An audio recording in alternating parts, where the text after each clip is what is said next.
모두 자리에서 일어나셔서 찬송가 66장 함께 부르도록 하겠습니다.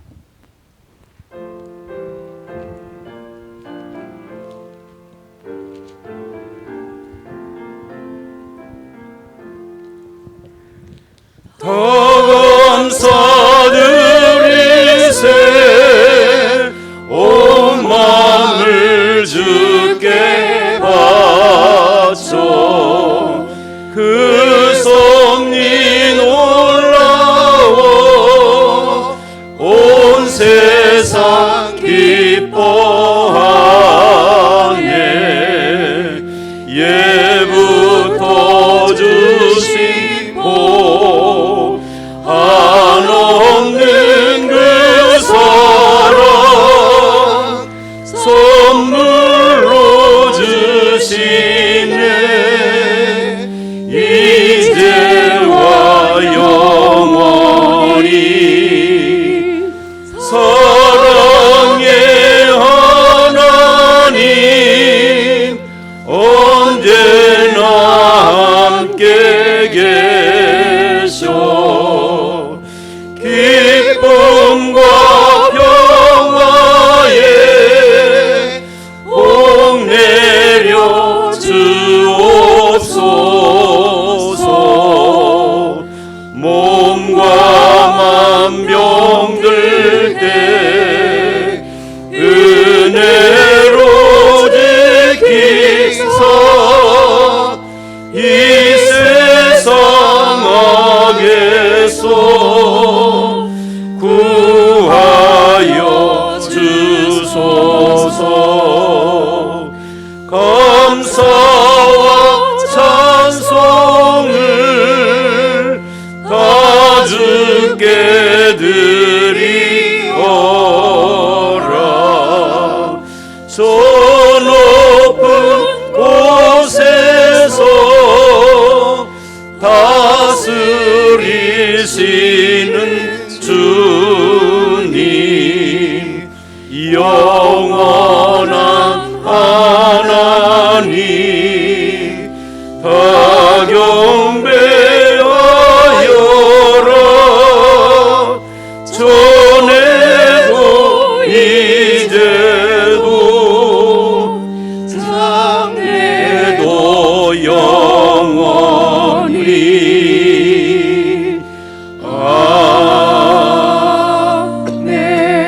아멘. 다 같이 사도신경으로 신앙 고백 하시겠습니다.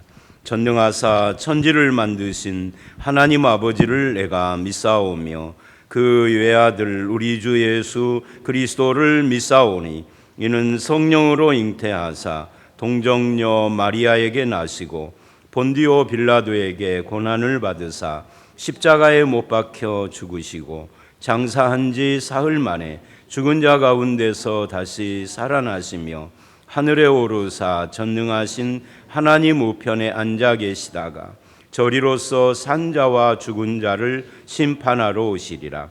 성령을 믿사오며 거룩한 공회와 성도가 서로 교통하는 것과 죄를 사하여 주시는 것과 몸이 다시 사는 것과 영원히 사는 것을 믿사옵나이다. 아멘. 자리에 앉으셔서 526장입니다.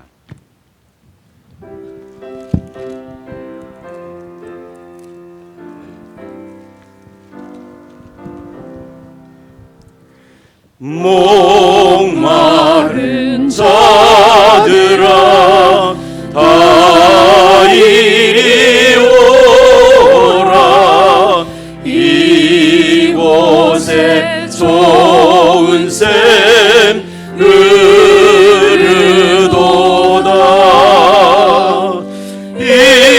힘쓰고 애쓰니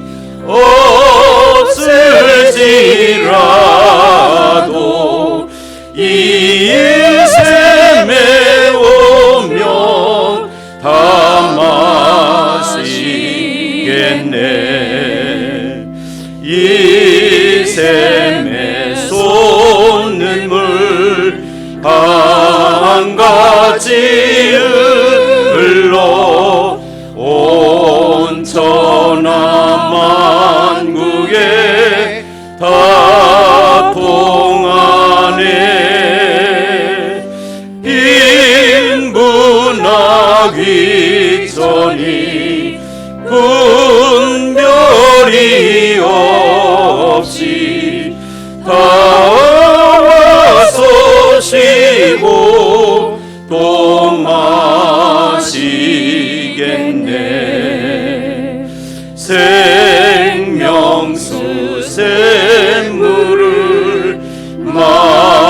마신 자마다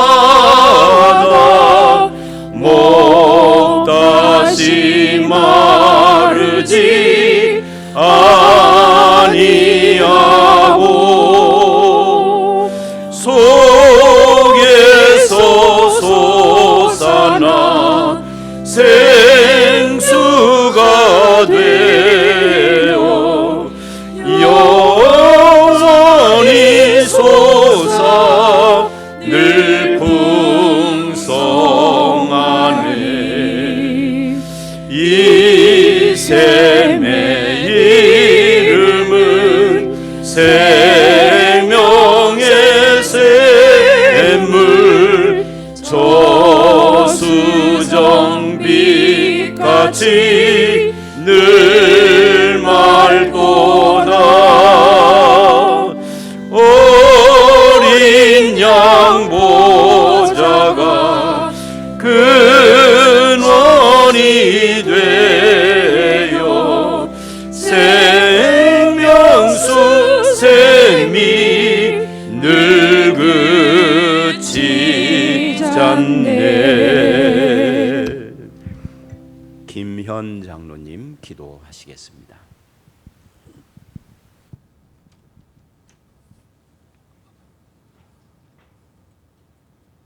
기도드리겠습니다.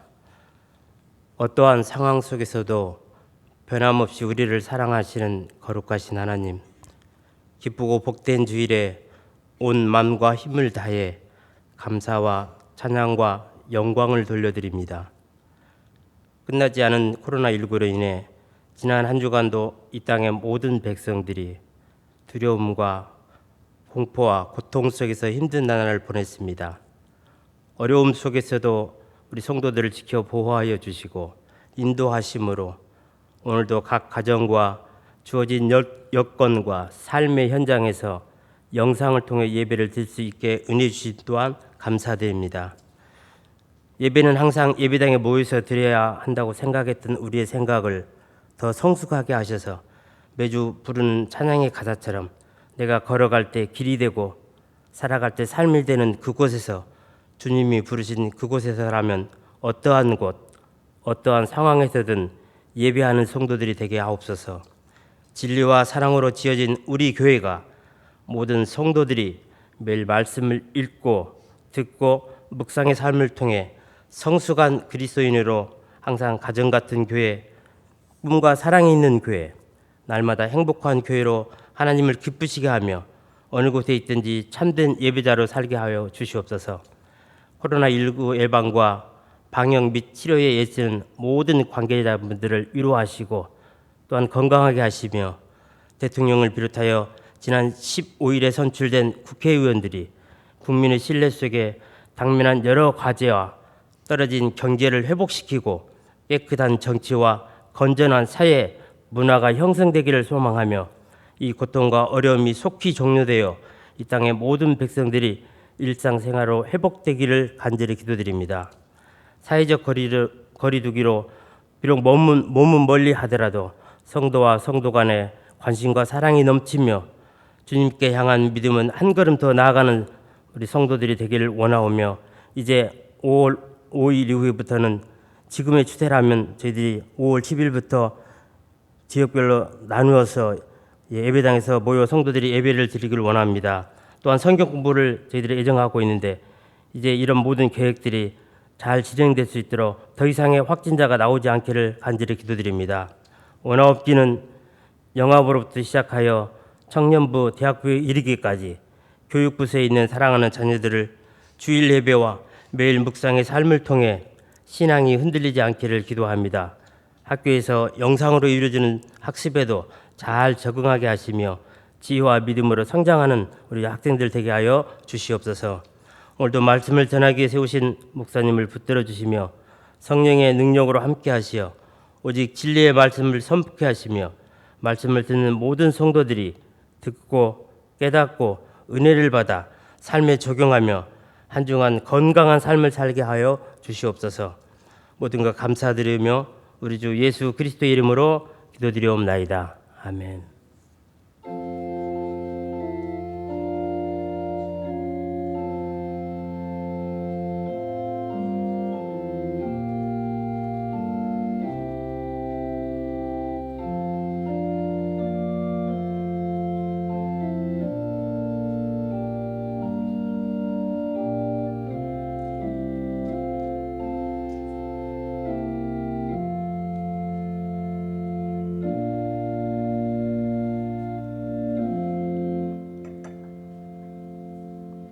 하나님의 말씀은 베드로후서 3장 5절부터 10절까지입니다. 베드로후서 3장 5절부터 10절. 제가 봉독하겠습니다. 5절입니다.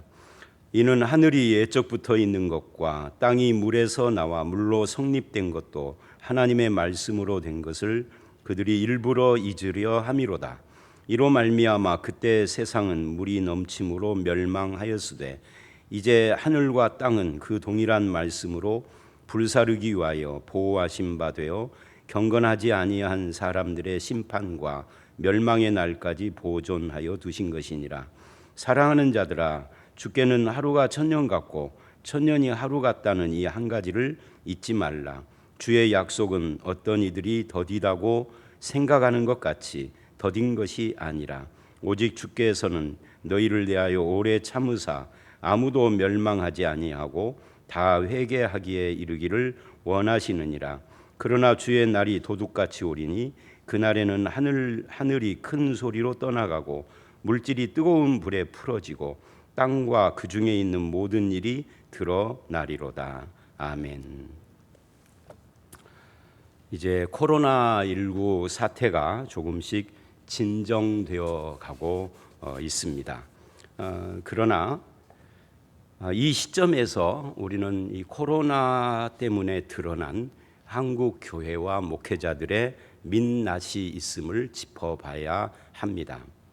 이 가난과 질병이 저주요 믿음이 없는 증거라고 하는 그런 기복신앙과 신비주의가 결합한 상식 이하의 발언을 하는 설교자도 있고, 또 카톡에서 떠도는 부정확한 정보를 믿고 성도들의 입에다가 분무기로 소금물을 뿌려서 TV로 온 국민들이 이 기독교와 목사 또 목사 부인이 얼마나 몰상식하고 맹신적인 집단인가 하는 것이 다 비춰진, 그래서 결과적으로 베드로후서 2장 1절로 3절이 말했던 진리의 도가 비방을 받는 이 참담한 모습이 드러나는 것, 이런 안타까운 일들이 많지는 않아도 몇 건이 있었죠. 근데 더 심각한 것은 이 코로나 사태를 종말론적으로 해석하는 사람들이 있다는 겁니다.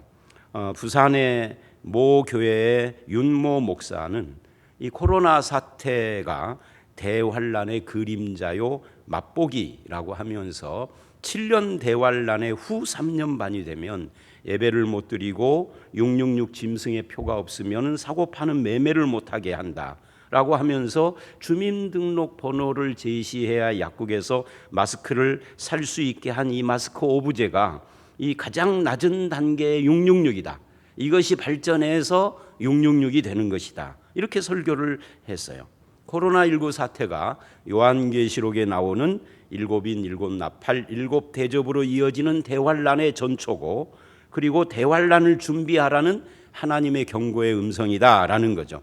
앞에서 말한 것은 몰상식하고 맹신적인 이야기라면 뒤에 쪽은 이 신학적인 문제를 말하고 있는 거죠. 왜 이런 사람들이 생길까? 그것은 세대주의적 종말론과 신비주의 기복주의가 혼합되었기 때문에 그렇습니다. 이런 신앙관을 가지면 이 세상에서 일어나는 모든 자연재해나 재앙이 다 하나님의 종말에 대한 전조고 징계와 심판으로 해석이 될 수밖에 없는 거예요. 그래서 소위 교회 안에서 신령한 믿음을 주장하는 사람들 중에는 남들이 겪는 불행을 그리고 고통을 하나님의 심판이라고 정죄할 때가 굉장히 많은 겁니다. 그러나 코로나 사태에 세계적인 두 신학자가 내놓은 두 가지 견해, 이 두 가지 견해는 좀 상반되는 견해인데 이건 우리에게 참고가 됩니다.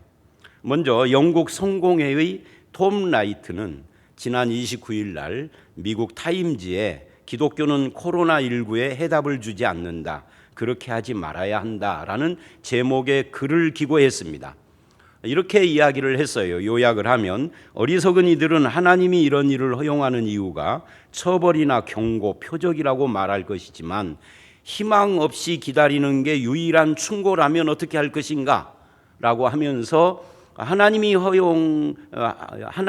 이 코로나를 통하여서 우리를 처벌하시는, 징계하시고 심판하시는 것이다 라고 결론 짓는 이 성급한 일반화의 오류에 빠지지 말아야 할 것이다. 코로나를 하나님이 허용한 이유를 찾는 것은 자칭 기독교인의 뻔한 반응이다 라고 지적하면서 기독교인의 소명은 어떤 일이 왜 일어나는지 설명하는 대신 함께 애통해야 한다라고 말을 했습니다. 그런데 이 글에 대해서 미국의 유명한 존 파이퍼 목사는 지난 8일 날 미국 복음연합에 기고한 글에서 이 톰 라이트의 견해를 반박했습니다.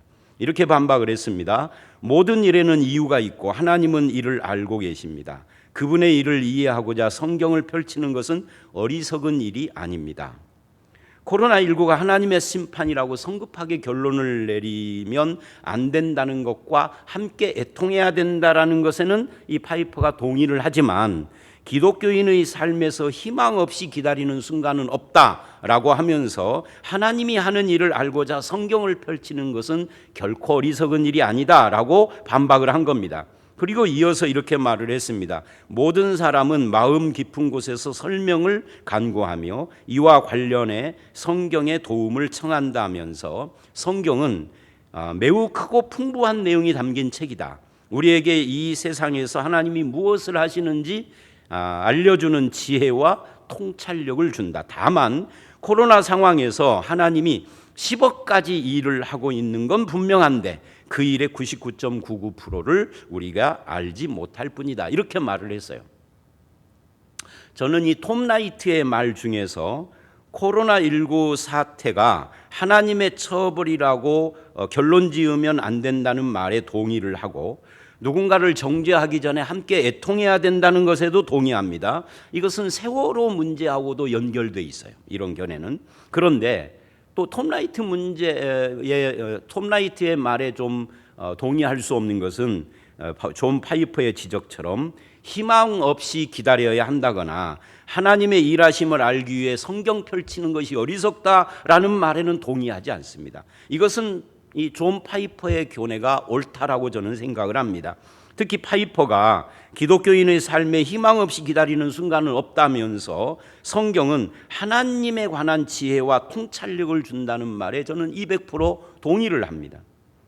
제가 왜 이런 견해를 이야기를 하느냐면 베드로후서 1장에서 우리가 봤던 것처럼 지금 3장도 바로 이 문제를 다루고 있어요. 도표를 보여드리겠습니다. 지난주에 보여드린 도표에서 까만 테두리가 약간 이동을 했죠. 이 도표는 그대로 눈으로 보십시오. 우리는 1절로 7절 말씀에서 지난주에 자기 경험과 지식에 근거해서 말씀을 조롱하는 사람들에게 세상은 말씀으로 창조되었고 보존되며 마지막에는 말씀으로 심판받을 것이므로 그 약속의 말씀을 기억하는 것이 성도의 삶이라고 강조한 것을 봤었습니다. 이것은 하나님의 일하심을 알기 위해 성경을 펼치는 것은 어리석은 것이 아니다라고 하는 존 파이퍼의 생각과 일치하는 부분입니다. 이것을 포기하면 온갖 세상의 풍조와 사상들이 우리 마음과 생각을 점령하려고 할 것입니다. 그런데 오늘 본문 말씀은 이 말씀의 역사와 관계해서 성경적인 시간관을 이야기하는 그런 내용이에요. 그런데 사람들이 시간에 대해서 갖는 자세가 두 가지입니다. 첫째는 늘 시간이 없다는 사람이 있고 반대로는 마치 시간과 세월이 자기 손에 쥔 물건처럼 내 것이다 라고 생각하는 사람이 있습니다. 베드로 후서는 이 후자의 사람들 중에서 조롱하는 자들이 나온다는 것을 보여주고 있습니다. 그들은 자기들의 시간 개념을 근거로 해서 주의 재림의 징조가 어디 있냐라고 합니다. 문제는 그들이 아니라 우리 기독교인들도 그런 시간관을 가지고 있어서 하나님이 너를 잊어버렸는가, 하나님이 나를 잊어버렸는가라고 절규한다는 겁니다. 의심한다는 겁니다. 특히 초대교회 성도들은 주께서 곧 오실 것이라는 소망을 가지고 있었는데 시간이 점점 흘러도 소식이 없으니까 이런 의문이 들었어요. 왜 하나님은 역사하지 않는가? 왜 예수님은 아직도 오지 않는가? 이건 오늘날도 마찬가지죠. 하나님이 계신다면 왜 이런 일을 허용하시는가? 왜 하나님은 이 문제를 즉각 해결해 주지 않는가? 왜 하나님은 악하고 불의한 자들을 처리하지 않고 내버려 두며 이 세상은 여전히 불공평한가? 그래서 가난하고 고통을 당하는 서민들 사이에 종말론 신앙이 급히 확산되고 그와 관련한 이단들이 많이 등장하는 겁니다. 그래서 우리나라의 이 이단의 등장을 보면은요, 일제시대 그 어려웠던 시절에 종말론에 의지하고 거기에 신비주의가 짬뽕이 되면서 이상한 것이 나온 거죠. 그것에 대한 베드로의 답변이 오늘 말씀 8, 9절입니다. 사실 5절로 10절을 제가 본문으로 잡았지만 제가 집중 설명하려고 하는 7절까지는 지난주에 설교에서 설명을 했기 때문에 집중 설명하려고 하는 것은 사실은 8, 9절이에요. 다만 어떤 이유 때문에 5절부터 10절로 범위를 잡은 거죠. 자, 8, 9절을 한번 다 같이 읽어보겠습니다. 시작. 사랑하는 자들아, 주께는 하루가 1000년 같고 1000년이 하루 같다는 이 한 가지를 잊지 말라. 주의 약속은 어떤 이들이 더디다고 생각하는 것 같이 더딘 것이 아니라 오직 주께서는 너희를 대하여 오래 참으사 아무도 멸망하지 아니하고 다 회개하기에 이르기를 원하시느니라. 지난주에는 조롱하는 자들의 답변에 대한 답변이 말씀을 기억하라예요. 그런데 오늘은 시간 문제를 이야기를 합니다. 이 한 가지를 잊지 말라. 어떤 한 가지를 잊지 말라? 그것은 하나님께서 보시는 시간에 대한 개념. 이것을 잊지 말라는 겁니다. 이 시간 문제가 하나님의 약속의 말씀과 분리된 것이 아니라, 지난주에는 말씀을 강조했지만 이 사실은 시간과 말씀은 엮어져 있어요. 그래서 하나님의 약속의 말씀과 더디 오는 주님, 이 약속과 더딤, 이것이 본문에 함께 나오는 이유입니다.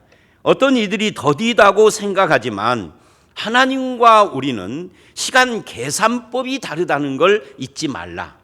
이게 이 본문이거든요. 그러면서 이렇게 말을 해요. 주께는 하루가 1000년 같고 1000년이 하루 같은 이것을 잊지 말라는 거죠. 이 말씀은 어떤 사람들이 이렇게 해석을 합니다. 이게 창세기 1장의 천지창조의 하루가 1000년이라는 뜻이다. 그래서 6일 창조는 6000년이다. 이렇게 해석하는 사람들이 있습니다. 물론 저는 동의하지 않습니다. 그 다음에 또 이런 해석이 있습니다. 아담이 살았던 나이가 1000살인데 실제로는 930이에요. 근데 대충 1000살이라고 하는 겁니다. 실제로 선악과를 먹고 죽는다 그랬는데 안 죽었어요. 오래 살았어요. 그런데 오래 살았지만 1000살 가까이 하나님 보시기에는 하루다. 이거 조금 이상하죠? 이런 해석은. 하여튼 그런 해석이 있어요. 제가 전에도 그런 말을 했잖아요. 신학 박사 학위를 10개 가졌어도요, 이상한 사람은 이상한 거예요. 이건 다 신학 박사들이 하는 해석이에요. 그 다음에 이런 사람들이 있습니다. 창조가 완성되는 메시아 시대가 창조로부터 6000년이라는 의미다. 다 동의할 수 없는 해석이죠. 이 본문이 말하는 1000년이 하루 같다는 것은 그런 문자적인 의미가 아니라 상징적인 것이에요. 이 말씀은 사실은 어디서 따왔느냐면 시편 90편 4절에서 따온 겁니다. 주의 목전에는 1000년이 지나간 어제 같으며 밤의 한순간 같을 뿐임이니이다. 모세의 시죠. 거기서 인용한 거예요. 이 말씀은 이런 거죠. 영원하신 하나님과 잠깐 있다가 사라지는 인생을 대조해서. 그래서 시편 90편 4절을 쭉 읽어보면 하나님은 산이 생기기도 전, 땅도 만들어지기 전, 곧 영원부터 영원까지 계시는 분인데 그와 달리 인간은 아침에 돋는 풀과 같아서 그냥 안개처럼 해가 뜨면 사라지는 존재 같아서 기껏해야 80을 살지만 그것도 수고와 슬픔뿐이다. 영원과 대조한 80은 그냥 순간적인 거죠. 그것도 수고와 슬픔뿐, 신속히 날아가는 존재다. 그나마 그런 인생도 주의 노여움의 진노 중에 날아간다. 이렇게 이야기를 하는 거거든요. 그렇게 점 같은 순간의 인생을 살아가는 이 인간은 지혜의 마음, 믿음의 마음을 가지고 주님의 긍휼을 구해야 된다. 이게 시편 90편의 결론입니다. 베드로가 지금 이 말씀을 인용하는 겁니다. 주께는 하루가 천년 같고 천년이 하루 같다는 것은 주님의 영원하심, 거기에 우리 인간이 느끼는 시간으로는 그 영원하신 주님의 시간을 측정하는 것이 불가능하다. 마치 천년이 하루 같은 것이다. 그래서 인간이 길게 느끼는 시간이 주님에게는 아주 짧은 시간일 수 있고, 인간이 짧다고 생각하는 시간이 하나님에게는 충분한 시간일 수 있습니다. 지금 베드로의 이야기예요. 더디다라고 생각하는 사람들에게. 왜냐하면 하나님은 시간을 창조한 분이기 때문에, 창조했다는 건 시간을 초월해 계신다는 거예요. 시간의 흐름 속에 있지 않는다는 겁니다. 그래서 가끔 사람들이 하나님은 몇 살이요? 하고 묻는 분들이 있어요. 이게 조롱하는 거죠. 그런데 하나님은 몇 살이냐라고 묻는 것 자체가 어리석은 질문이에요. 영원을 모르는 이야기입니다. 그죠? 또는 가끔 유치부 아이들을 가르치기 위하여서 하나님을 하얀 수염이 길게 늘어뜨려진 무슨 도사처럼 그렇게 그리는 것은 아주 성경적이지 않습니다. 하나님은요, 우리처럼 늙어가는 분이 아니에요. 하나님의 시간은 우리처럼 흘러가는 시간이 아닙니다. 이것을 그래서 신학에서는 통시적, 시간의 처음과 끝을 한꺼번에 이렇게 보고 계시는 분이다. 그걸 창조하신 분이니까. 흔히 우주선이 5일 동안 우주를 날아다니다가 지구로 돌아와 봤더니 100년이 지났어. 아기 때 만난 사람이 100살이 돼서 나는 지금 30살, 40살인데 내 손자가 죽어가고 있어. 언젠가 무슨 영화에 그런 것이 있었죠. 근데 그런 것과는 다른 이야기입니다. 그렇게 천천히 흘러가도 흘러간 것은 사실이잖아요. 근데 하나님의 시간은 그렇게 흘러가는 것이 아니다 그 말이에요. 시간이 있기 전부터 존재하시고 시간을 만들었기 때문에 시간에 매이지 않고, 그것을 우리는 뭐라고 부르느냐면 영원이라고 하는 겁니다. 영원에는 시간이 없는 겁니다. 그런데 우리가, 여러분 이런 거 생각을 해보세요. 사랑하는 사람과 함께 있으면 시간이 아주 짧아서 아쉬워요. 벌써 헤어져야 돼 이런다고요. 그죠? 설교가 은혜로운 사람은 설교를 50분을 했는데도 금방 지나갔어요. 근데 어떤 사람은, 설교가 은혜롭지 않은 사람은 10분을 했는데도 지루해 못 견뎌요. 똑같은 거예요. 슬픔을 안고 사는 사람은 시간이 멈춰버린 것 같아. 세월호 사건이 일어난 지가 벌써 몇 년이 지났는데 아직도 세월호에 매여 있죠. 누가요? 그 부모들이. 결국 성경이 말하는 것은 우리가 이 영원하신 하나님과 어떤 관계를 맺는가가 우리 시간에 영향을 준다. 우리의 시간, 즉 인생에 영향을 준다. 이걸 지금 이야기하는 겁니다. 그래서 예수님이 나는 알파와 오메가요, 처음과 끝이다 라고 하신 것은 예수님과 함께하는 시간은 행복하다 그 말이에요. 다른 말로 하면 그것이 예배 시간으로 표현이 되기도 하고 말씀 묵상과 기도하는 시간으로 표현되기도 하는 겁니다. 여러분, 처음과 끝인 예수님을 사랑하는 사람은 예배 시간이요, 너무너무 짧은 거예요. 2시간도 좋은데 이러는 거예요. 근데 그분을 나의 주님으로 모시지 못한 사람은 10분도 5분도 지루한 거예요. 5분만 말을 해도 설교하지 마 이런단 말이죠. 그죠? 지루하다고. 내 인생의 처음이고 마지막 의미를 장식하는 분과 동행하는 것이 기쁨이 되는 사람, 이게 신자입니다. 여러분이 그런 성도가 되시기를 주의 이름으로 축원합니다. 십자가에서 오메가의 순간이 언제예요? 재림 때죠. 십자가에서 그 오메가의 순간에 있을 심판을 나를 대신해서 받음으로써 나를 그 죄와 죽음과 영원한 심판에서 건져주신 그분의 은혜와 사랑을 지금 여기서 누리는 것이 신앙이에요. 그것을 감사로 표현하는 것이 예배예요. 그렇게 사는 사람을 성도라 하는 겁니다. 또 하나님은 이렇게 말을 했어요. 자신을 나는 스스로 있는 자라. 스스로 있는 자다 이 말은 과거도 없고 미래도 없고 오직 항상 현재로 계신다. 영원하신 현재의 하나님이라는 뜻입니다. 그래서 마태복음을 보면 예수님이 이래요. 하나님 안에서는 모든 사람이 살아있다. 죽은 사람도 하나님 안에서는 살아있다 그 말이에요. 이게 부활이죠. 우리가 예수의 부활을 믿는다면 당연히 스스로 있는 존재의 근원이신 하나님을 향하여 그 생명 안에서 살아있는 겁니다. 지금도 살아있고 우리가 이 땅을 떠나도 살아있고 우리의 시간은 천천히 그러나 확실하게 흘러서 우리 머리를 백발로 만들어 놓고 피부의 탄력을 뺏어가지만 제가 가끔요 우리 집사람한테 나도 여기 피부과 치료 좀 할까 그러면 우리 집사람이 전혀 반응을 안 해요. 왜? 너무 얼굴이 깨끗해지면 자기는 머리가 하얀데 염색을 해서 잘 안 보이지만 그래서 내가 머리가 하얘지는 것을 되게 좋아하는. 그러니까 우리는 시간 속에서 백발이 되어가고 피부의 탄력을 뺏어가지만 스스로 있는 시간의 창조자 하나님 안에서는 영원을 바라보는 겁니다. 머리는 백발이지만 영원을 바라보는 거예요. 피부는 탄력을 잃지만 새 생명 안에서 부활의 생명 안에서 살아가는 겁니다. 이 믿음이에요.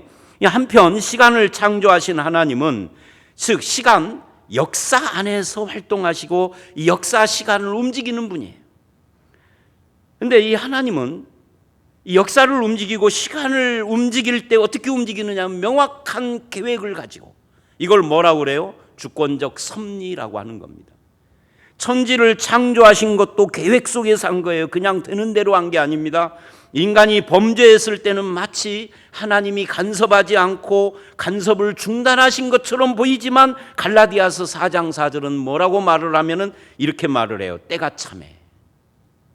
하나님이 간섭하지 않은 것 같았었는데 때가 참에 아들을 보내사 여자에게서 나게 하시고 사람들이 하나님은 없어 하나님이 있다면 이럴 수가 없어 하고 막 불평했던 이 구약의 마지막 시대 그게 딱 끝나고 때가 차니 아들이 오신 걸 보니 하나님은 간섭 않는 것처럼 보일 때도 계속 간섭하고 주시하시고 인도하셨다는 이야기.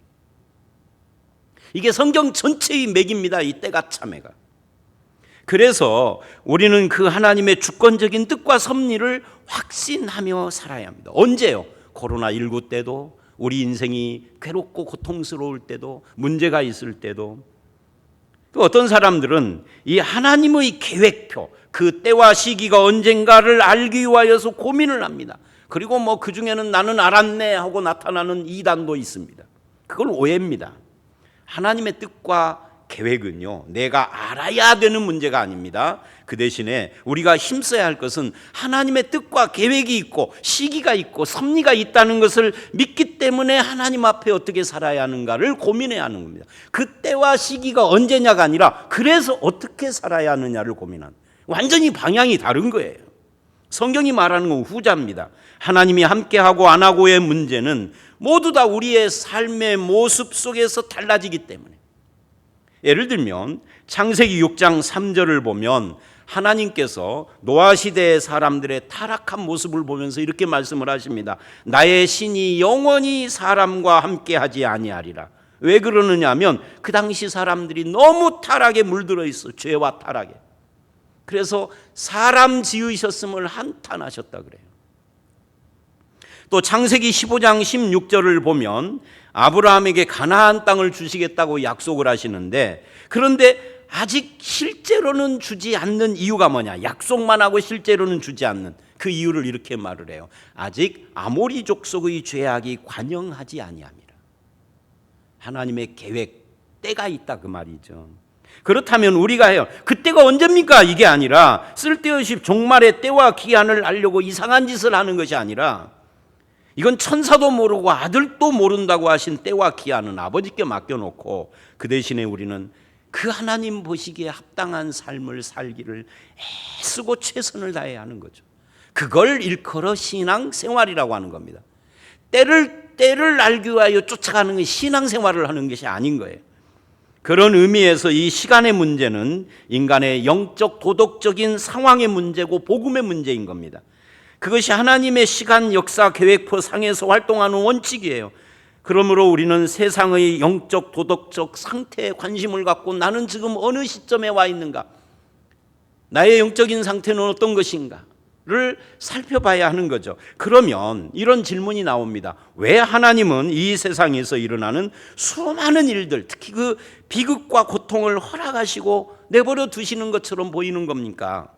왜 끔찍한 일들이나 질병, 사고, 재해가 왜 일어나는 겁니까? 이걸 왜 막지 않으십니까? 근데 이 질문은 사실상 하나님이 우리 역사에 간섭하시는데 왜 이 세상은 이렇게 불의하냐라고 하는 질문인 거죠. 그 대답이 9절입니다. 우리 한번 9절 다시 읽어볼까요? 시작. 주의 약속은 어떤 이들이 더디다고 생각하는 것 같이 더딘 것이 아니라 오직 주께서는 너희를 대하여 오래 참으사 아무도 멸망하지 아니하고 다 회개하기에 이르기를 원하시느니라. 이런 말씀이에요. 하나님의 약속이 더딘 것처럼, 즉 하나님이 이 불의하고 고통스러운 세상의 심판을 결정했다고 하는데 왜 그 집행을 늦추십니까? 그래서 마치 하나님이 간섭하지 않는 것처럼, 아니 하나님이 존재하지 않는 것처럼 보이는 것은 어떤 이유입니까? 할 때 하나님의 뜻이 있다는 거예요. 그래서 하나님의 시간을 보는 방법을 바꾸라는 겁니다. 어떻게 해요? 이게 더딘 것이냐 오래 참으시는 것이냐. 여러분 이 본문에요, 더딤과 오래 참음이라는 두 개가 대조가 되는 걸 보십시오. 사람들은 더디다고 하는데 하나님은 더딘 게 아니라 오래 참는 거다 그래요. 완전히 보는 관점이 다른 거예요. 여러분 사도행전 7장 30절로 32절을 찾아서 함께 읽어보도록 하겠습니다. 스데반이 모세에 대해서 설명하는 말씀이에요. 읽어봅니다. 시작. 40년이 참에 천사가 시내산 광야 가시나무 떨기 불꽃 가운데서 그에게 보이거늘 모세가 그 광경을 보고 놀랍게 여겨 알아보려고 가까이 가니 주의 소리가 있어 나는 내 조상의 하나님 즉 아브라함과 이삭과 야곱의 하나님이라 하신대 모세가 무서워 감히 바라보지 못하더라. 모세는 우리와 똑같은 의문과 불만을 가지고 있었어요. 40대 때 내가 팔팔할 때 내가 이 백성을 위하여 뭔가를 하려고 할 때는 안 도와주시더니 이제 80이 돼서 늙어버렸는데 나를 찾아와서 출애굽을 시키라고 하니 이해가 안 됩니다. 이상합니다. 이게 말이 안 됩니다. 라고 반박을 해요. 그런데 이렇게 말을 합니다. 스데반이 지금 40년이 참해. 이 말씀이요. 모세의 이 상황을 그냥 이 한마디로 쫙 정리해버린 거예요. 40년이 참에 이게 뭐예요? 40년이라는 오랜 세월을 모세는 늙어버렸지만 하나님은 계획된 시간이었다는 거죠. 그죠? 나는 늙었는데 하나님은 그게 계획된 것이다. 그래서 이제 그 시간이 찼다. 하나님의 계획의 시간. 모세는 몰랐지만 하나님은 40세의 모세가 아니라 80세의 모세가 되기를 기다리고 있었다는 거예요. 그 하나님의 계획이 뭐냐? 그것을 오늘 본문 9절은 오직 주께서는 너희를 대하여 오래 참으사 아무도 멸망하지 않고 다 회개하기에 이르기를 기다리시는 시간이었다는 거죠. 더딤이 아니라 구원과 회개를 위한 오래 참음이라는 거예요.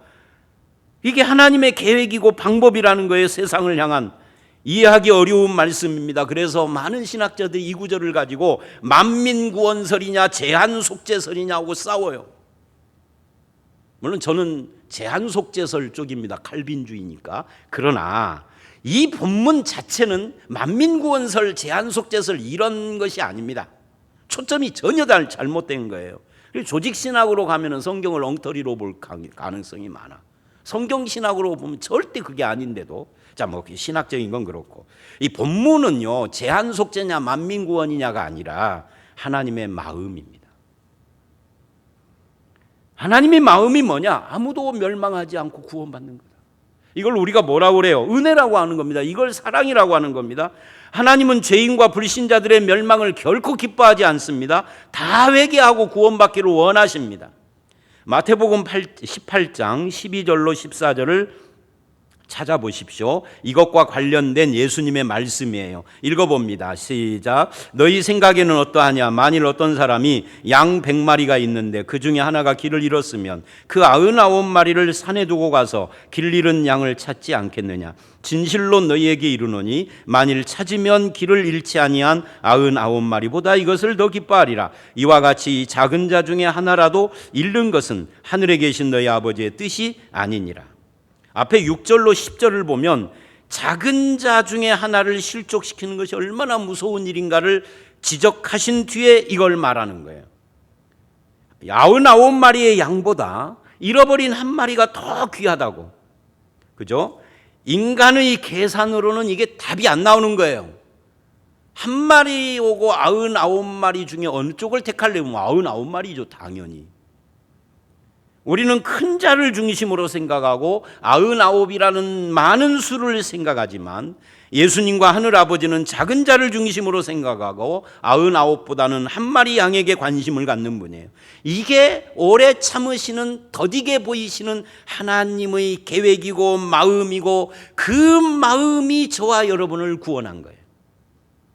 요즘은 제가 나이를 먹어서 그렇지만 20대 때는 이런 생각을 했어요. 야, 내가 예수님 영접하기 1년 전에 재림을 하시면 난 어떻게 됐을까? 그런 생각을 한 번만 한 게 아니라 굉장히 많이 했어요. 그래서 가만히 생각을 해보니까 예수님 재림 안 오신 것이 나한테는 엄청 은혜더라고요.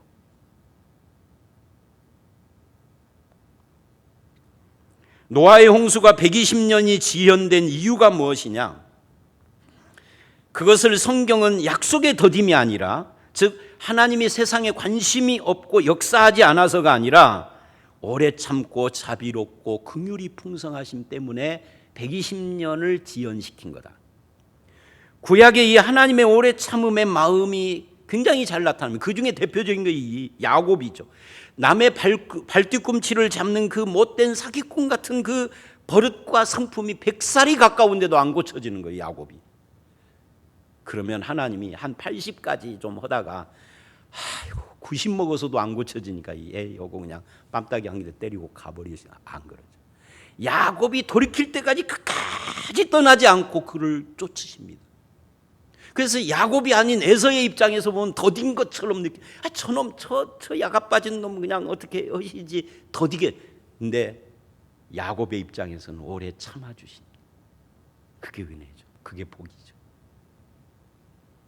아무도라는 말씀을 보세요. 9절에 하나님은 어떤 사람도 멸망하는 것을 원치 않습니다. 그래서 만인이 다 구원받는다는 이야기는 아니에요. 마음이시다, 하나님의 마음. 그래서 로마서 5장 6절로 10절을 보면 그 유명한, 제가 자주 인용하는 말씀이죠. 우리가 아직 죄인 되었을 때, 우리가 아직 원수 되었을 때 그리스도께서 우리를 위하여 죽으심으로 우리를 향한 하나님의 사랑을 증명하셨다, 나타나셨다. 이것이 바로 오늘 본문 아무도 멸망에 이르기를 원치 않는 아버지의 마음이고 뜻이고 계획인 거예요. 이 긍휼과 사랑이 자기 아들을 십자가에 못 박으시고 나를 구원하신 겁니다. 우리가 믿는 하나님은 누군가를 심판하지 못해서 안달이 나시고 화가 나신 분이 아니에요. 십자가의 사랑으로 죄인에게 긍휼을 베푸시는 그런 분이에요.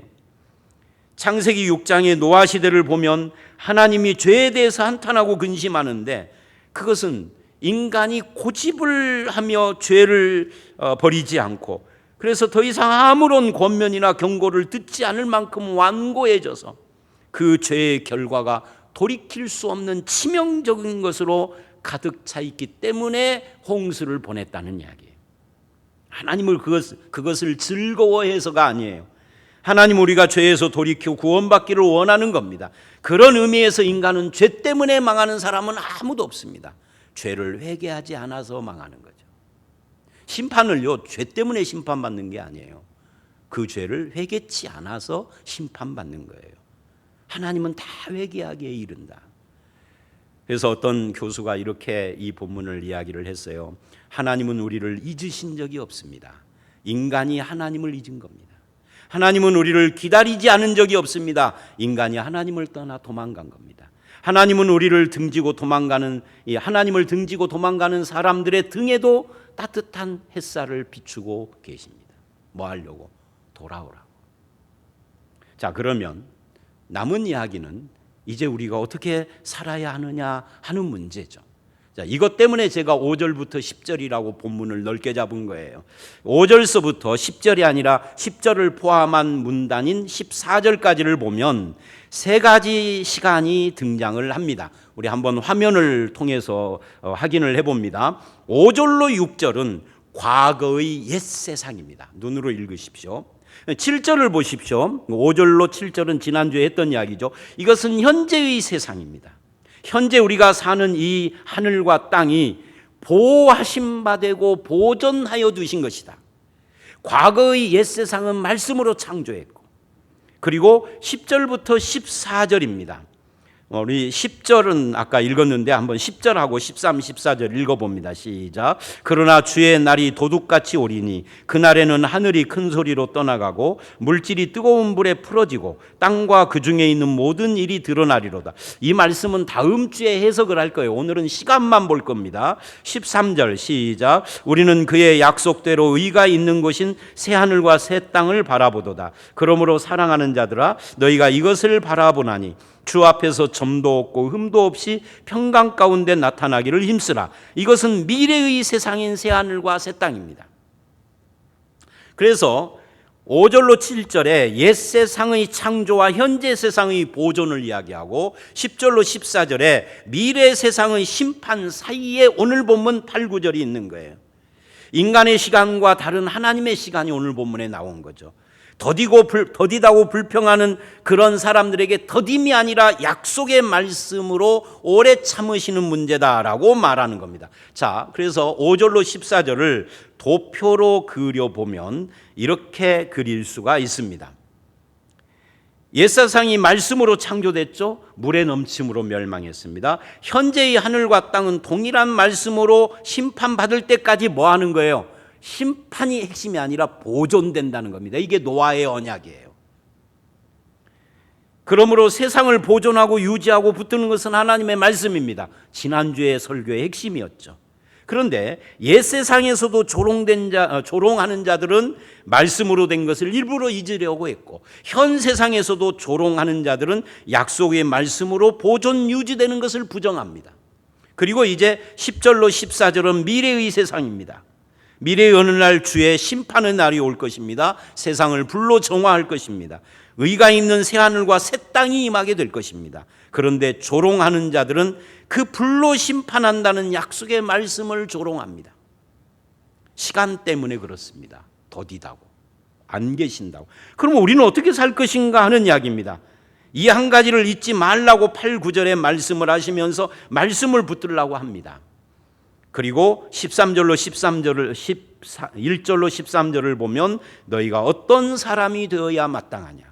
거룩한 행실과 경건함으로 하나님의 날이 임하는 것을 간절히 사모하고 바라보라. 그 약속대로 의가 있는 곳인 새하늘과 새 땅을 바라보라. 이렇게 말을 합니다. 그리고 14절에 너희가 이것을 바라본다면 주 앞에서 점도 없고 흠도 없이 평강 가운데 나타나기를 힘써라 그럽니다. 이런 이야기의 구체적인 것은 다음 주에 설명을 하겠습니다만은, 여러분이 이 말씀들이 좀 이상한 결론을 내리고 있다는 것을 느끼십니까? 이게 어떤 것이냐면 이런 거예요. 그렇다면 이제 우리가 어떻게 살아야 될 것인가 하는 문제가 등장을 하는데, 그날이 언제인지 기도해봐라. 신령한 능력자에게 가서 그날의 징조를 받아라. 그날을 대비해서 어디에다 피난처를 확보하라. 이런 말을 하지 않습니다. 이런 말 하는 사람들은 다 이단이거나 사입이에요. 그 대신에 뭐라고 합니까? 이 한 가지를 잊지 말라라고 하신 다음에 뭐를 잊지 말아야 되느냐? 주님의 약속이 더디다라고 헛짓하지 말고 말씀을 붙잡아라. 그리고 어떤 사람이 되어야 하는지 그 거룩한 행실과 경건을 힘써라. 삶의 이야기를 한다 그 말이에요. 삶의 이야기. 설교 초두에도 그 말을 했죠. 결국은 삶의 이야기다. 우리가 하나님의 시간과 하나님의 말씀을 믿는다면 어떤 사람이 되어야 하느냐는 이 삶이다. 어떤 사람에게는 하나님의 오래 참으심이 회개의 기회, 구원의 기회가 되는 사람이 있습니다. 그러나 어떤 사람은 똑같은 오래 참으심이 복음을 멸시하고 완악해지며 통멸망의 길로 깊이 들어가는 사람이 있습니다. 우리는 어떤 사람이 되어야 할 것인가? 영원을 사모해야 합니다. 하나님의 오래 참으심의 그 사랑과 인애를 감사해야 합니다. 그리고 우리의 시간이 끝날 때 그 주님의 인자하심과 은혜를 찬양하는 사람이 되시기를 주의 이름으로 축원합니다. 그리고 또한 우리가 하나님과 이 인간들을 향하여서 지켜야 할 태도가 있습니다. 그게 뭐냐면 하나님의 기다리심의 모습을 나도 반영하는 겁니다.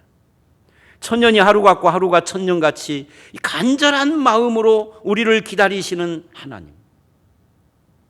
하나님이 우리를 기다려 주시는 것은 우리를 끝까지 인격적으로 대하시기 때문이에요. 쓸모없는 자로 폐기 처분하지 않고 구제불능으로 끝나버린 존재라고 나를 대하지 않고 가능성을 열어두고 기다릴 만한 가치가 있다라고 인정해 주시는 것이죠. 그래서 하나님을 믿는 사람들도 다른 사람에 대해서 동일한 자세를 갖는 겁니다.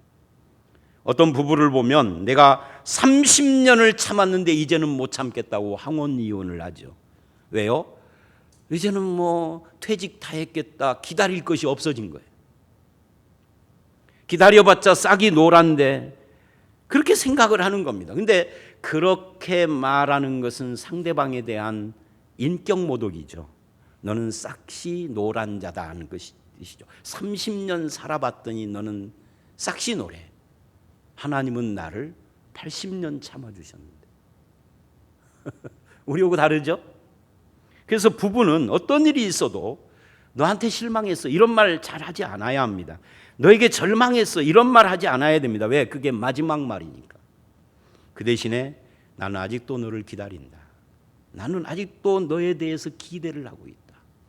이걸 말로 안 해도 그거를 보여주는 거죠. 이게 부부예요. 그게 하나님의 사랑을 반영한 성도의 가정의 모습입니다. 부부만 그러는 건 아니에요. 성도끼리도 마찬가지입니다. 하나님이 우리를 모든 고통 감수하면서 기다려주시고 심판을 멈추시고 참아주시고 천년을 하루같이 참아주셨어요. 이 하나님의 기다림이 은혜입니다. 그것은 교회 안에서 우리도 그래야 한다는 것이죠.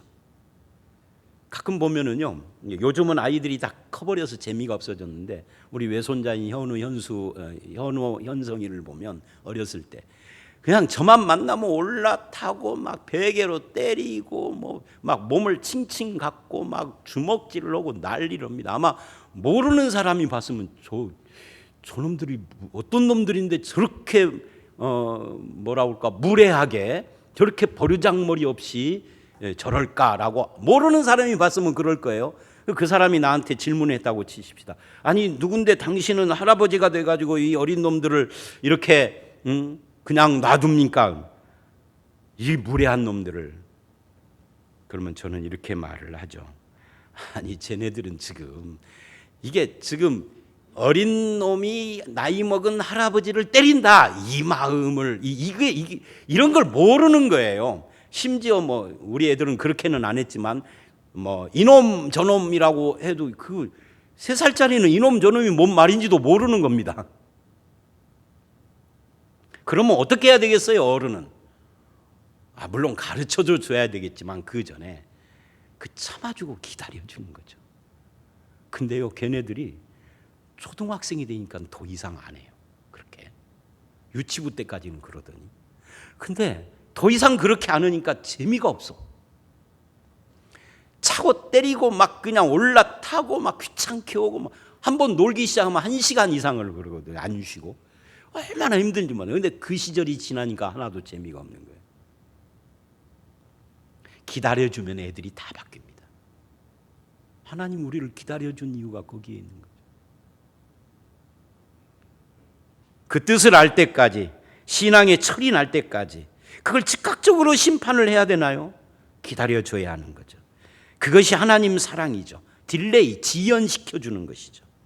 약속이 지연됐다라고 생각하는 것이 아니라 이 딜레이가 사실은 참으심이다. 사랑이다라고 생각을 하면 모든 원망과 불평이 지워지게 됩니다.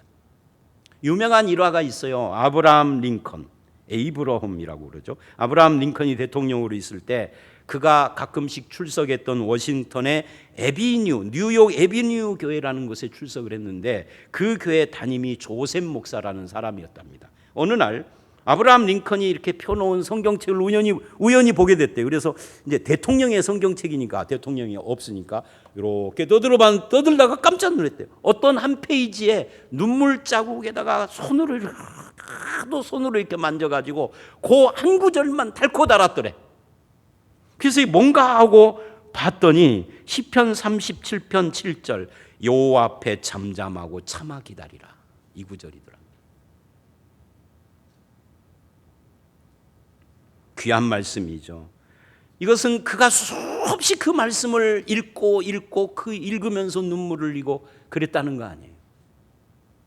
얼마나 대통령직 수행하는 것이 힘들었으며, 여러분 여호와 앞에 잠잠하고 끝까지 참아 기다리심, 그분의 은혜를 베푸실 때까지 나도 기다리시고, 그래서 그분이 원하는 수준까지 나아가겠다라고 결심하십시오.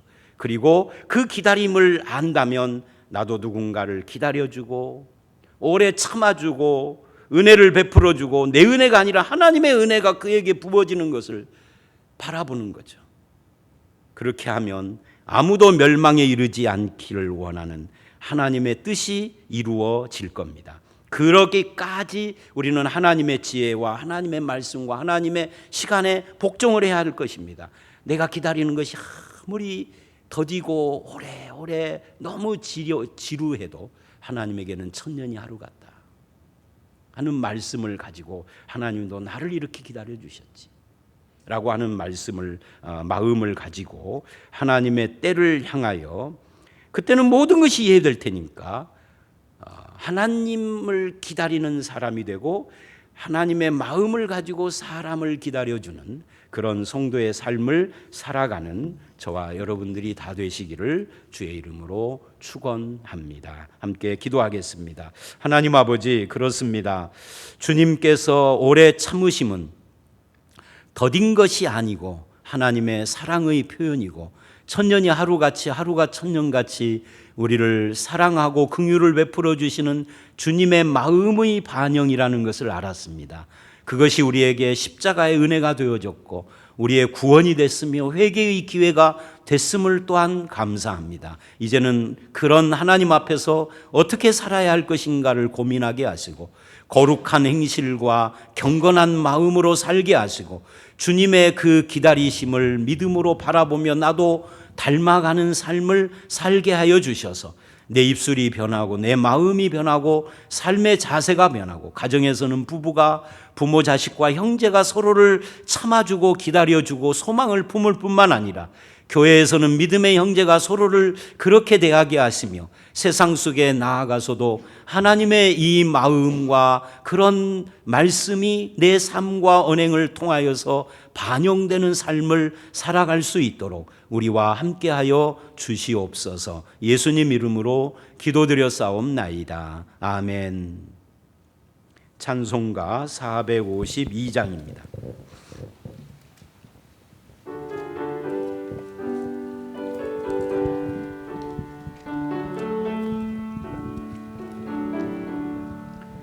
내 모든 소원 기도의 제목 예수님 닮기 원함이라.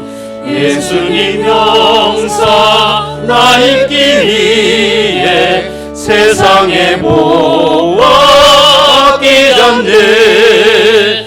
예수님 닮기 내가 원하네. 날 구원하신 예수님을 내 마음속에 지금 보사 주님의 영상 인치소서.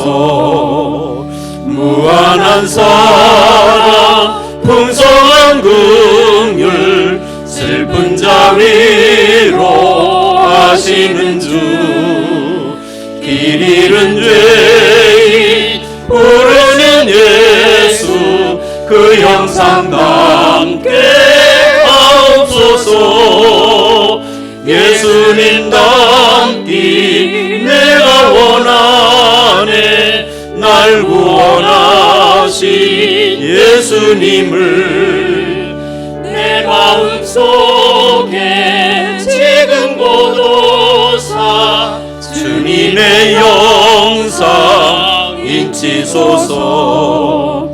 겸손한 예수 거룩한 주님 원수의 멸시 참으시사 우리를 위해 고난을 받은 구주를 담게 하옵소서.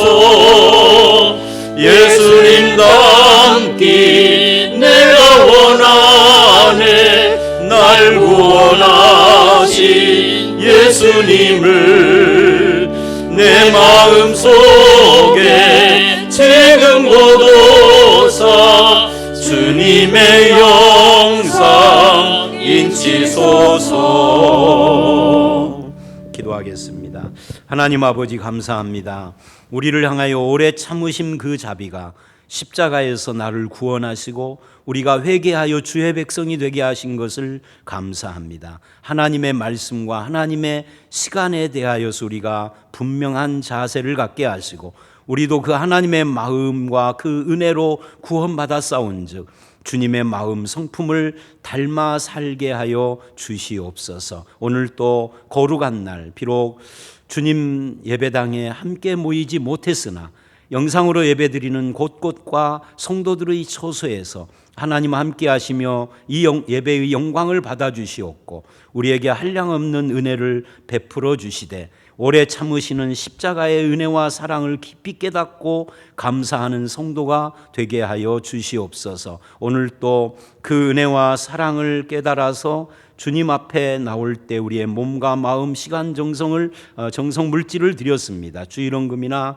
11조 감사, 선교, 구제헌금을 드린 모든 이들과 함께 하시고 또 헌금을 드리지 못했어도 주의 은혜가 무엇이고 오래 참으심의 그 인자하심이 나에게 어떤 축복인지를 알고 감사하는 모든 주의 백성들과 함께 하셔서 우리의 삶 속에서 그 주님의 모습이 나타나게 하시고 우리가 드린 물질이 쓰이는 곳에서도 이 주님의 복음의 말씀과 은혜가 드러나게 하여 주시옵소서. 예수님 이름으로 기도드려 싸움나이다. 아멘.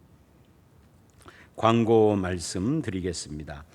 코로나19 때문에 우리가 지금 영상으로 스마트폰에서 전주 서부중앙교회를 쳐서 영상으로 드리던 아니면 PC에서 유튜브나 이런 걸 검색을 해서 노재성 목사나 전주 서부중앙교회를 검색해서 예배를 드리던 우리가 예배를 드리는데 예배 드릴 때 가급적이면 옷을 갖춰 입으시고 성경과 찬송가를 앞에 놓고 온 가족이 함께 앉아서 예배를 드리셨으면 좋겠습니다.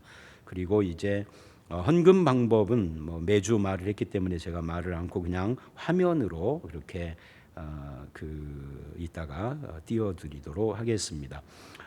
우리가 시행하는 이 온라인 가정 예배는 정부 정책에 호응하고 교회가 이웃을 사랑하며 선을 행하는 차원에서 하는 겁니다. 어떤 분들은 기독교가 어떤 경우에도 예배를 중단하면 안 된다 그러는데 그 예배가 예배당에 모여서 드리는 예배만으로 국한시켜서 이야기를 하는 경우가 있어요. 물론 가능하면 모여서 드려야 되죠. 그러나 이런 상황에서는 예배 드리는 것과 함께 이웃사랑 실천하는 것, 선을 행하는 것이 온라인 예배로 드리는 것으로 가능하다 이렇게 생각을 합니다. 이제 속히 예배가 회복되기를 위해서 기도해 주십시오. 각 주일학교도 부서별로 영상 예배를 드리는데 자녀들을 이해시켜서 참여하게 해주시고요. 새벽 기도와 수요 예배도 주일 예배처럼 영상으로 올려드립니다. 또 특히 수요 예배는 우리 교회 제자반 성경 공부 내용으로 설교를 이제 시작을 했습니다. 지난주부터요. 그리고 이제 중요한 광고 하나가 있는데요. 그건 뭐냐면 5월 5일까지는 이 사회적 거리두기가 좀 완화는 됐지만 정부에서 권고하는 대로 예배를 지금처럼 진행을 할 겁니다. 그러나 요즘처럼 이제 확진자가 10명 미만으로 계속 유지가 계속된다면 5월 10일, 5월 둘째 주죠. 이제 연휴가 6일 동안 연휴가 있으니까 어차피 그때는 좀 그러니까요. 다음 주 5월 10일부터는 정상적으로 모여서 드리는 예배로 전환을 하도록 회복하도록 하겠습니다. 그러나 거리두기 차원에서 전체가 한꺼번에 모여서 일부 예배는 350명, 2부 예배는 650명, 700 가까이 이렇게 함께 모여서 드리는 것은 옳지 않다고 봅니다. 그래서 당분간 예배를 1, 2부가 아니라 1, 2, 3, 4부로 나누어서 드리는데 무작위로 그냥 오시고 싶을 때 오시면은 2부 예배에 몰리니까 그렇게 하지 않고 지역별로 첫 번째 지역인 5월 10일은 1지역이 1부 예배, 9시입니다. 2지역은 2부 예배 11시, 3지역은 3부 예배 1시, 4지역은 4부 예배 3시입니다. 근데 이제 아침에 일찍 오는 지역이 계속 같은 시간에 오면은 불편하잖아요. 그래서 주마다 바꿔서 그 다음 주에는 2지역이 1부 예배, 3지역이 2부 예배, 1지역은 4부 예배, 그 다음 주에는 3지역이 1부 예배, 이런 식으로 물론 이제 문자가 다 갈 겁니다. 그렇게 각 지역별로 매주 시간을 변경해 가면서 4부 예배로 드릴 예정입니다. 오후 예배는 그래서 당분간 드리지 않고요. 점심 식사도 하지 않습니다. 점심 식사를 하면 거리두기를 할 수가 없으니까요. 아직 뭐 치료제나 백신이 개발되지 않은 상황이라 조금 우리가 주의하는 것이 좋을 것 같고요. 주일 예배를 회복하는 그 주간부터 주일 학교도 동시에 예배를 드리고 그 다음에 새벽 기도도 종전대로 예배당에 모여서 하도록 그렇게 하겠습니다.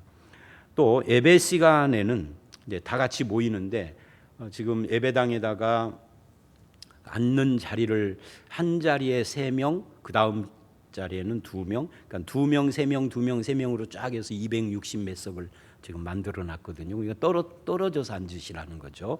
근데 그렇게 앉았어도 우리가 찬송을 힘있게 하고 그러면 이게 또 문제가 생겨서 마스크를 쓰고 예배를 드렸으면 좋겠습니다. 지정된 좌석에만 앉으셔야 하고요. 가족이라 해도 떨어져서, 또 악수를 하거나 가까이에서 마스크를 벗고 대화하는 것도 삼가해 주시고, 기타 교회의 모든 활동은 일단은 잠정적으로 중단하도록 하겠습니다. 예배는 회복해도 찬양대도 당분간은 하지 않고요. 왜냐하면 찬양대 연습을 할 때 바짝 가까이서 오고, 또 찬양을 할 때에도 뭐 찬양을 하면은 뭐 자기 눈에는 안 보여도 침이 튀어나오는데 누가 어떤 상황에서 확진이 될지 아무도 모르는 상황이라, 물론 예상으로는 없을 것이다 생각을 하지만 그 이제 우리 예상일 뿐이니까요. 이렇게 우리가 조심하자는 차원입니다. 그 다음에 또 한 가지는 코로나로 중단되었던 2020년 성경 공부를 5월 11일 월요일부터 시작을 합니다. 지난번에 그 등록을 하신 분들이 있지만 그래도 타교의 성도님들도 하실 수 있으니까요. 사무실로 다시 신청을 좀 해주셔서 전화로 그렇게 해서 하는데, 단 올해는 사역반은 하지 않겠습니다. 왜냐하면 사역반은 양육반이나 제자반은 이 전반기 성경 공부를 5월 10일부터면 제가 보니까 17주인가를 해야 하는데 8주나 9주밖에 못해요. 그러니까 반밖에 못하는 거죠. 그런데 양육반과 제자반은 그 못하는 8, 9주를 다른 걸로 대체할 수 있는 그런 준비가 되어 있습니다. 그런데 사역반은 그게 힘들어요. 본문을 함께 보면서 이렇게 쭉 해나가야 되는 것이기 때문에 대체할 수단이 없습니다. 그래서 사역반은 올해는 하지 않고요.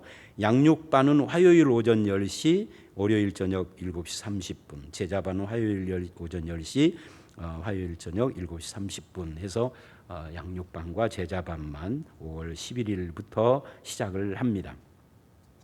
위로해 주십시오. 장은경 안병선 집사님 부친께서 4월 18일 토요일에 하나님의 부르심을 받으셨습니다. 기도해 주십시오. 재미자 권사님 췌장암 항암 치료 중인데 온전히 회복되기를 위해서 기도해 주시고, 그리고 또 이렇게 좀 문에 밀려서 넘어지신 권사님도 계세요. 위해서 기도해 주시고요. 탁경환 성도님 항암 치료를 위해서 은희선 집사, 홍성숙 집사, 곽성진 성도의 회복을 위해서도 기도해 주시기를 바랍니다. 이상입니다. 우리 모두 자리에서 일어나셔서 마지막 찬송하시고 예배를 마칩니다.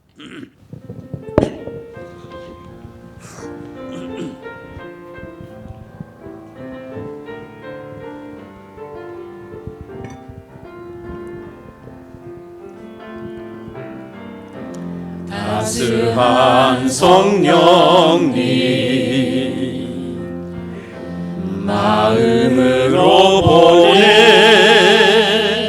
내 몸을 감싸며 주어지는 평안함 만족함을 느끼네. 부르신 곳에서 나는 예배하네. 어떤 상황에도 나는 예배하네. 부르신 곳에서 나는 예배하네. 어떤 상황에도 나는 예배하네. 내가 걸어갈 때 길이 되고 살아갈 때 삶이 되는 그곳에서 예배하네. 내가 걸어갈 때 길이 되고 살아갈 때 삶이 되는 그곳에서 예배하네. 부르신 곳에서 나는 예배하네. 어떤 상황에도 나는 예배하네. 부르신 곳에서 나는 예배하네. 어떤 상황에도 나는 예배하네.